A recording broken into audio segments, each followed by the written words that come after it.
You're listening to Civic Media. You can tune into any of our live shows on any radio station across the state with the Civic Media app. Find us in your phone's app store and listen anytime, anywhere.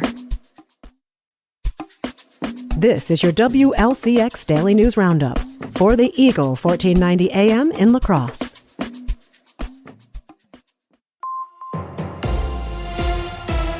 For 1490 WLCX, I'm Jimmy Kuska. The city's Judiciary and Administration Committee met Tuesday night and voted to approve recommending new drinking fountains around La Crosse, but did not forward a motion to preserve the existing green bubblers, which have been turned off since the start of the year due to a lack of accessibility. The committee also recommended an ordinance to restrict the sale of hemp-derived cannabinoids to people ages 21 and over. On Thursday, the Finance and Personnel Committee meets to go over several airport-related items and the city's collective bargaining agreements. Gas prices are ticking up in the Midwest, but they could be coming down again soon. With more, here's Civic Media's Melissa Kay. Gas prices are up 4.8 cents compared to last week, landing at an average of $2.92. This is 0.7 cents lower than a month ago and over 56 cents per gallon lower than this time last year. The national average has increased during the past 2 weeks and is up 1.3 cents from last month, standing at $3.11 per gallon. Officials at Gas Buddy say OPEC Plus has fully restored production to 2023 levels. The weak jobs report and renewed tariff threats bring fresh economic concerns, causing oil prices to potentially face headwinds. This could pave the way for a decline in gas prices in the weeks ahead. After holding steady at about $2.92 per gallon for several weeks, La Crosse gas prices briefly jumped above $3 per gallon and are now around $2.96, just above the statewide average. The city's Judiciary and Administration Committee voted to recommend adding drinking fountains around La Crosse at its most recent meeting. The new drinking fountains would be accessible to all, which is the reason why the current green bubblers around the city are turned off. A measure to delay removing the bubblers for historic reasons, which were shut off at the start of the year for not complying with ADA, failed to gain support. The recommendation to add drinking fountains around the city will move on to the full Common Council next week. School is starting across Wisconsin, and the state DOT says to be on the lookout for school buses. With more, here's Civic Media's Melissa Kay. We're getting closer to the start of the school year, and that means more kids walking or biking early in the morning and in the early afternoon. The Wisconsin Department of Transportation reminds drivers the August law of the month is school bus safety. They say traffic patterns change when school is in session. You'll see more school buses on the road, and you'll need to be mindful of your surroundings to help keep kids safe. Each year, more than 600 crashes happen in Wisconsin involving school buses. The Wisconsin DOT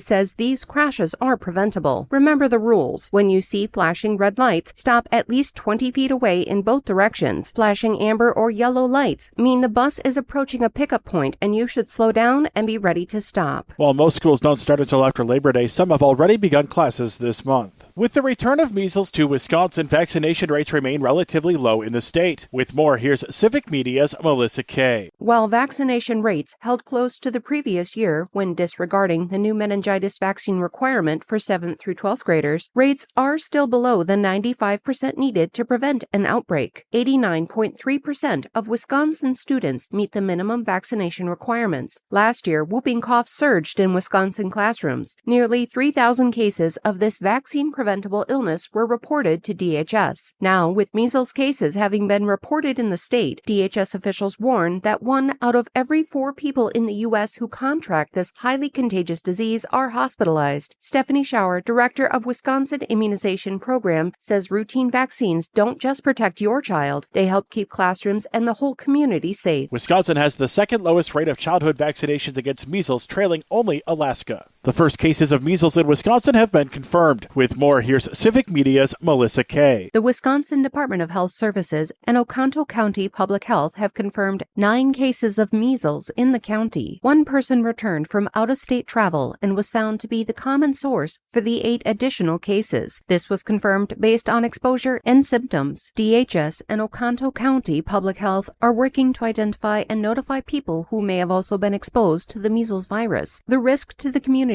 does remain low at this time. However, measles is a highly contagious disease that can be spread from person to person through the air. While these cases are in Oconto County, north of Green Bay, this is the first confirmed instance of measles virus cases in the state this year. Unvaccinated individuals have a 90% chance of catching the virus if they come in contact with a contagious person. Wisconsin has the second lowest childhood vaccination rate for measles in the U.S. The area organization that puts together honor flights for military veterans is seeking donations. donations. Freedom Honor Flight will make its 33rd trip on September 13th to Washington, D.C. To date, the Freedom Honor Flight has taken over 3,200 veterans to the nation's capital from within a 100-mile radius of La Crosse. But now the group is seeking donations to continue the flights, which currently cost about $185,000. Over 600 veterans remain on a waiting list. To learn more or to donate, visit freedomhonorflight.org. Hot and humid conditions begin to return today. Highs will top out in the mid-80s in western Wisconsin, with dew points climbing into the mid to upper 60s by midnight. Tomorrow, in addition to temps back in the mid-80s, it'll be more humid too, with dew points north of 70 degrees. The spike in air moisture also brings with it a chance of scattered showers. Friday will be hot and sticky, with highs in the 90s and heat index values approaching triple digits. We'll have more details in our Civic Media forecast.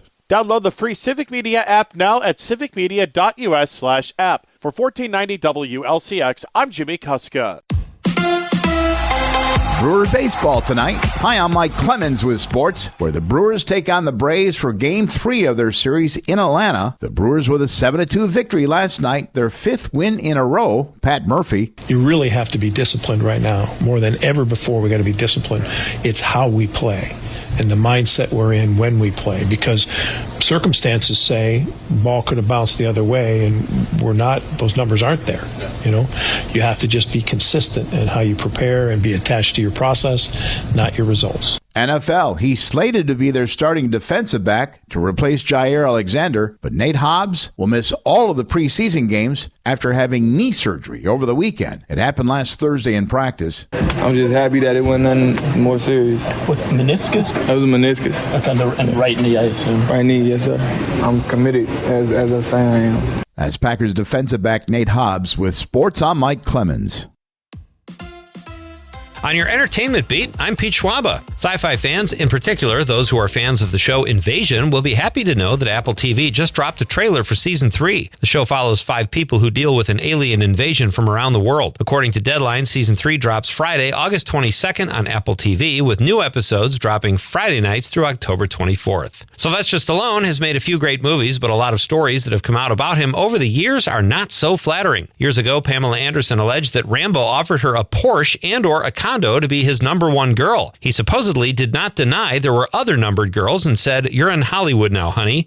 Cringe. Anderson says she rejected his offer, and Stallone's reps say it never happened. Anderson is allegedly dating her Naked Gun co-star Liam Neeson, who only offered her an '88 Chevy Chevette and an efficiency apartment. She accepted. It must be love. How much is Leo DiCaprio worth? In the neighborhood of $30 to $50 million, according to Warner Brothers and Michael Mann. Mann has a finished script for Heat 2, his follow-up to his 1995 film Heat. Attached so far are actors Austin Butler and Adam Driver. Mann's ideal budget is $200 million, which Warner Brothers balked at. Mann did a revised budget for $170 million, and Warner's told him they would like it to be even less expensive. Mann's solution, according to Hollywood Insider, is to sign Leonardo DiCaprio in hopes that it will get Warner's to sign off on a higher budget. The original film was a hit and starred Robert De Niro, Al Pacino, Val Kilmer, and Ashley Judd. The sequel will focus on tracking down Val Kilmer's character, who escaped in the first Heat. The film is not quite a lock to get made and is currently in the very early stages of pre-production. Actor Jonathan Joss was fatally shot outside his home after a fight with a neighbor in early June. Joss had played John Redcorn on King of the Hill since 1996 after the original voice actor who played Redcorn passed away. Redcorn was honored during the season 14 finale of the show Monday night. Sigfredo Alvarez was charged with first-degree murder after the shooting, but was later released on a $200,000 bond. San Antonio police initially said the murder of Joss, who was gay, had nothing to do with his sexuality, but have since walked that back, saying that they spoke too soon, and the investigation is ongoing. San Antonio Police Chief William McManus recently expressed sympathy to the San Antonio LGBTQ+ community over the loss of Joss and says the department is committed to pursuing every lead in the tragic case. For more showbiz fun, tune into Nightlight with me, Pete Schwaba, weeknights from 6 to 8 p.m. on the Civic Media Radio Network. With your forecast, I'm Corey Hartman. For today, mostly sunny with highs in the mid-80s. Scattered showers and storms tonight, lows around 67. Chance of showers and storms on your Thursday. Could pick up some heavier rain at times, highs near 86. Friday, sunny and a high near 92 degrees. Currently, 69 degrees. That's your WLCX Daily News Roundup from Civic Media. Subscribe to this podcast on Spotify, Apple, or wherever you find your podcasts. Find more news at lacrosseeagle.com. The national news cycle never stops, but it can be hard to find news about your local community. Civic Media is dedicated to providing quality local and state news coverage across Wisconsin. With the Civic Media app, you can get notifications about local stories that matter to you and your community. Find the free Civic Media app in your phone's app store and choose notifications from the menu to tell us what kind of news you want to hear about.